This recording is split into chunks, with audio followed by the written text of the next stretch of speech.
London থেকে নেতা তারেক রহমান এসে গুপ্ত শব্দ ব্যবহার করছে।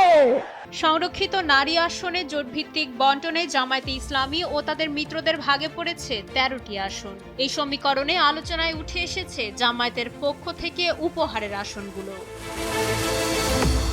জামায়াতে ইসলামীর জন্য নির্ধারিত 11টি আসনের একটি ছেড়ে দেওয়া হচ্ছে জাতীয় নাগরিক পার্টি এনসিপির কেন্দ্রীয় যুগ্ম সদস্য ডক্টর মাহমুদ আলম মিতুকে। জামায়াতের নারী নেত্রীরাই একে বর্ণনা করেছেন আমিরের পক্ষ থেকে দেওয়া এক বিশেষ উপহার হিসেবে।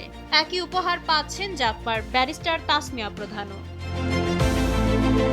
জামায়াতের মহিলা বিভাগের সেক্রেটারি নুরুন্নেসা সিদ্দিকা নিশ্চিত করেছেন, ডক্টর মিতুকে এই আসনটি দেওয়ার ব্যাপারে দলের আমিরের পূর্ব প্রতিশ্রুতি বা ওয়াদা ছিল।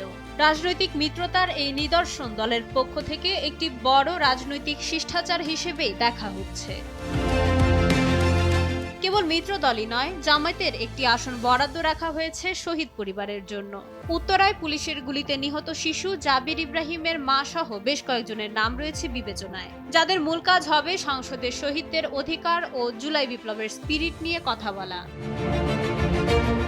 উপহারের বাইরে বাকি আসনগুলোতে প্রাধান্য পাচ্ছে যোগ্যতা ও সংসদীয় জ্ঞান। সাবিকুন নাহার মুন্নি থেকে শুরু করে মার্দিয়া মমতাজ, জামায়াতের এই তালিকায় আছেন আইনজীবী, শিক্ষক এবং সাবেক ছাত্রনেত্রীরাও, যারা রাজপথের পাশাপাশি সংসদীয় বিতর্কেও পারদর্শিতা দেখাতে সক্ষম।